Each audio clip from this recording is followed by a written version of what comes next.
Bonjour à tous et bienvenue sur cette nouvelle vidéo des techniques en cours d'orientation. Nous allons aujourd'hui nous intéresser à un domaine un petit peu particulier qui est le domaine scolaire, compétition, UNSS et plus particulièrement la partie que l'on appelle la répartition. Qu'est-ce que la répartition? C'est une carte avec 4 coureurs, 5 balises obligatoires que l'ensemble des coureurs doivent prendre et 10 à 16 balises à se répartir. Sur la carte, elles sont colorées de manière différente. N'oubliez pas à la fin le poste d'attente qui est considéré comme un poste obligatoire.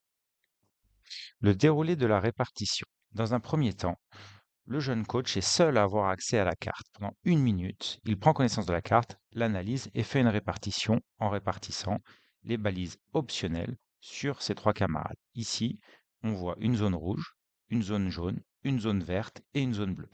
Le second temps, l'équipe rejoint le coach, prend connaissance de la répartition, vérifie que toutes les balises sont réparties et chacun doit tracer son itinéraire. Le temps numéro 3, le plus court possible, les coureurs vont pointer les postes. Enfin, au temps numéro 4, l'équipe se rejoint au poste d'attente, puis rejoint l'arrivée. Ne pas oublier de biper le poste d'attente. Les différentes stratégies de la répartition. Dans un premier temps, le jeune coach va analyser la carte. Ici, repérer les points forts de cette carte. Un- le dénivelé, et puis ici un mur infranchissable, un autre endroit, une falaise. Et donc ici, analyser aussi le fait que la carte est coupée en deux. Puis, analyser la difficulté des postes. Ici, vous avez des postes qui sont un petit peu plus éloignés, un petit peu plus techniques, que nous retrouvons dans cette zone. Ensuite, créer une répartition pour 4 coureurs équivalents. Donc, ce qu'on va appeler, nous, les nids de postes. Le coureur va avoir des zones avec 2, 3 postes équivalents. Voilà ce que ça peut donner sur cette carte-là. Donc du coup ici, les postes 33, 34, 35 sont attribués au premier coureur. Les postes 31, 32 et 44 au second coureur. Les postes 37, 35 en bas. Et puis le poste ici, 39 à un quatrième coureur. Les postes du milieu n'étaient attribués à personne. Ils vont être attribués au premier coureur. En rose, le tracé que tout le monde va prendre dans un premier temps. Ici, nous voyons une seconde répartition avec un coureur un petit peu plus fort. Donc, dans un premier temps, on analyse la carte. Les postes 34, 41, 33 et 38 sont un petit peu plus techniques. Voilà, sur le bas de la carte, un petit peu plus long. Donc, on va demander à un coureur un petit peu plus fort de rejoindre cette zone-là.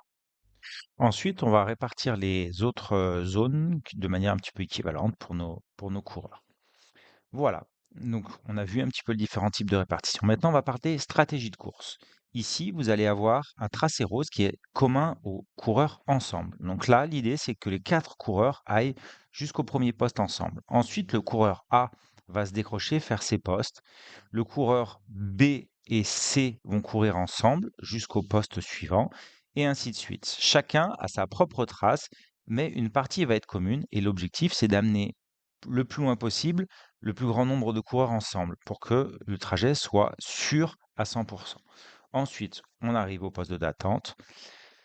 Voilà le parcours bleu. On arrive au poste d'attente. On vérifie si on a le temps et on rejoint l'arrêt. Allez, on récapitule. Donc, dans un premier temps, on analyse la carte, les points hauts, les points bas, les zones intraversables, la difficulté des balises et l'éloignement. Ensuite, on répartit selon les forces de l'équipe. On vérifie la répartition et on trace chacun son itinéraire.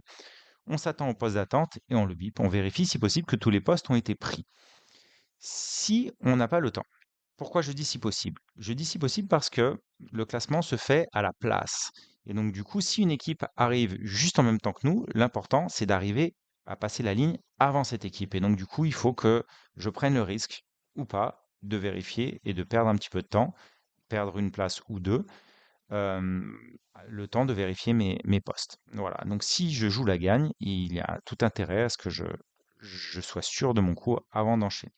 Je vous propose maintenant quelques cartes, des courses des années précédentes, donc des championnats académiques, régionaux de Grenoble ou des championnats départementaux.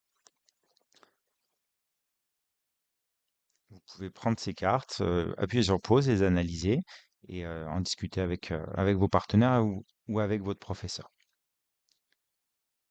Voilà, j'espère que cette vidéo vous a plu et puis, à bientôt pour de nouvelles vidéos.